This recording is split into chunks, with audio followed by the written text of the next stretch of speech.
My name is Adam Brooks, and I am from Defiance, Ohio. I'm currently living in Fort Wayne, Indiana.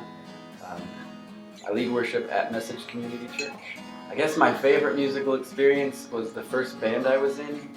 We all worked like second shift jobs because we were in school.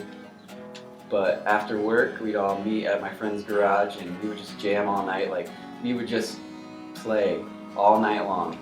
Just like learning how to play with other people and just learning how a band starts to gel when you understand each other and the writing process together.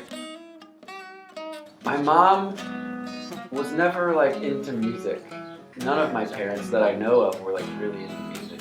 But when I was a kid, I remember on the radio, like certain songs would come on, it would move me. I was always just drawn to that.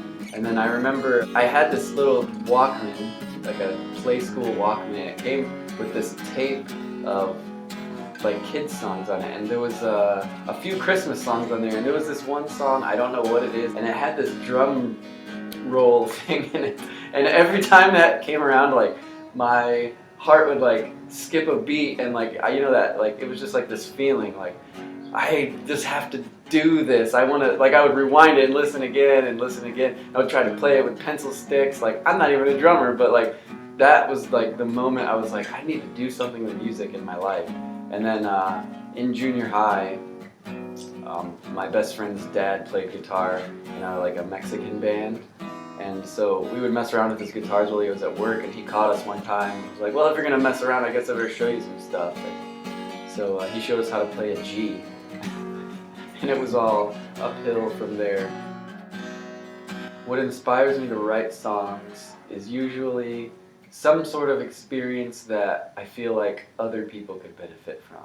Like if I go through something or I know of someone, or just like something that's profound that you can't put into just words. I was just thinking the other day, like I've never been really good at writing lyrics, and I always think they sound stupid, and when I write them down, and I decided I'm just gonna read through some lyrics of songs that I love. And I was just reading the lyrics without the music there, just reading through and realizing these sort of sound dumb by themselves too. You can write something and it has meaning maybe, but when you put it to a melody, I think it brings out more meaning. Like, I don't know how to explain how that happens, but when you sing something with a melody, it's a profound idea with a beautiful melody. The two coming together somehow makes the meaning deeper. And that inspires me. John Foreman is probably the biggest inspiration I have. Because when you think about, a lot of people are worried about like, what am I supposed to do? Like some divine thing, like you were put here for a certain purpose, and people call it their calling or something.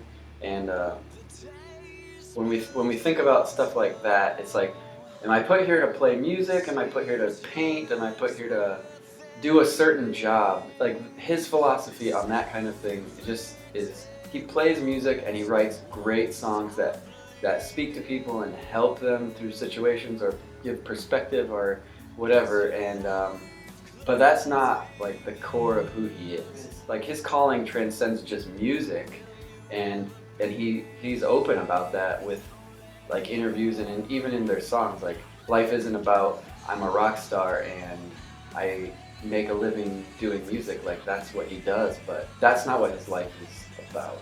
His life is about finding a full life and community, his family, and it comes out in his songs. I got a call one day. It was Jimmy Fry, the lead singer from Ember, and he said, hey, we started a band and we need another guitar player. And it was like, I was not expecting that at all.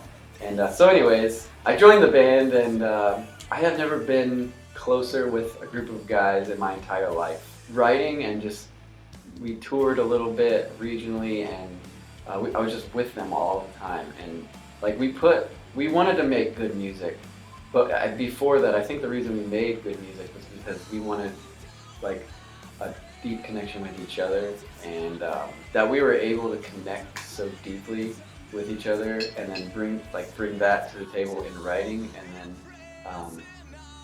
bring our connection with each other onto the stage, trying to connect with an audience and with our fans, like I think that's more important than songwriting, almost connecting with the people we're trying to reach, because we considered it a ministry. Yeah, and we had people tell us that they were inspired by our music and moved by it, and it really did help them, and that was really satisfying. And they were great guys. I mean, I miss those days a lot, but yeah, we all had to move on. It was time, but it was good while it lasted. From an early age, music moved me. I started playing music when I was 14. I'm 30 now. I haven't not been in a band of some sort since then. And there have been times like I didn't want to be. I was spread too thin, trying to do a lot of things. So I was like, I need to give up something. And there was a few times when music was going to be that thing. So I was trying to get away from it, and it just wouldn't leave me alone. It just kept bringing me back, and it was just what I would go to in moments when I'm like, I don't know what to do. Like, I'll just play my guitar. Yeah, so I started that band in high school, and we played for a couple of good years, and then I graduated, and I didn't know anyone. I moved to Montana from Ohio, and I didn't know anyone but my wife, who was just my girlfriend then, and her family, and I didn't know anyone. So I'm like, well, there's no way I'm going to be playing music there. But I met some people, and I was in this sort of like little worship band thing out there, which I had never done before, and I learned a lot there. That was good. These other guys I knew asked me to be in a hardcore band, which I had never done before, and so it was just like moving from one genre experience to the next. It was just a string of new musical experiences, and every time something would end, like a band or a group, it was just something else waiting. So it was like music has just pulled me through my life, sometimes against my will, and other times just like this great ride, journey. Like, yeah, music has just always been there, whether I wanted it to be or not. And so at this point in my life, I've just said, I guess I'm a musician now.